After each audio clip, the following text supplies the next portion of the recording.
ಏನೇನ್ ಸ್ವರೂಪದ್ದು ಬರುತ್ತಪ್ಪ ನಿಮ್ಗೆ RRTಯಲ್ಲಿ? ತಿದ್ದುಪಡಿದು ಜಾಸ್ತಿ ಬರುತ್ತೆ ಸರ್. ಹಾ, ಆಮೇಲೆ ಈ ತಿದ್ದುಪಡಿಸ್ದು ಎಂಟೈರ್ RTCಲಿ ಯಾವ ಕಾಲಮ್ ಇರುತ್ತೆ ಸರ್, ಅಷ್ಟು ತಿದ್ದುಪಡಿದು ಆಗಿ ಬರುತ್ತೆ. ಹೆಸರದ್ದು, ಬಿಸಿಲಿನದ್ದು, ಬಾಡಿದು. ಈಗ 17ನೇ ತಾರೀಕು ಮೇನಲ್ಲಿ ನಿಮ್ಗೆ ಅರ್ಜಿ ಕೊಟ್ಟಿದ್ದಾರೆ, ನಿಂಗರಾಜು ಬಿನ್ ಲೇಟ್ ರಾಚಪ್ಪ ಪಾಣಿ ತಿದ್ದುಪಡಿ ಮಾಡಲು ಕೋರಿ ಅಂತ. ಈಗ ಇದರ ನಿಮ್ ಪ್ರಕಾರ ಇಲ್ಲಿವರೆಗೂ ಕೂಡ ಏನು ಆಕ್ಷನ್ ಆಗಿಲ್ಲ. ಈಗ ತಿದ್ದುಪಡಿ ಮಾಡಬೇಕು ಮಾಡಬಾರ್ದು ಅನ್ನೋದನ್ನ ಇತ್ಯರ್ಥ ಮಾಡೋದಕ್ಕೆ ಏನು ಆಯ್ತು, 1 ತಿಂಗಳು ತಗೊಳ್ಳಿ, 2 ತಿಂಗಳು ತಗೊಳ್ಳಿ.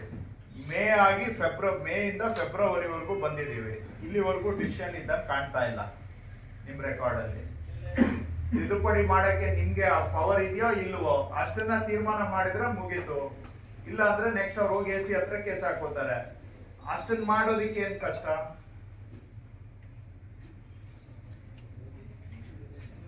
ಹದಿನೇಳನೇ ತಾರೀಕು ಮೇಗೆ ಎಂಟ್ರಿ ಇದೆ, ನಿಂಗರಾಜು ಬಿನ್ ಲೇಟ್ ರಾಚಪ್ಪ. ಇನ್ನೋವರೆಗೂ ಅದನ್ನ ಆಗಿಲ್ಲ.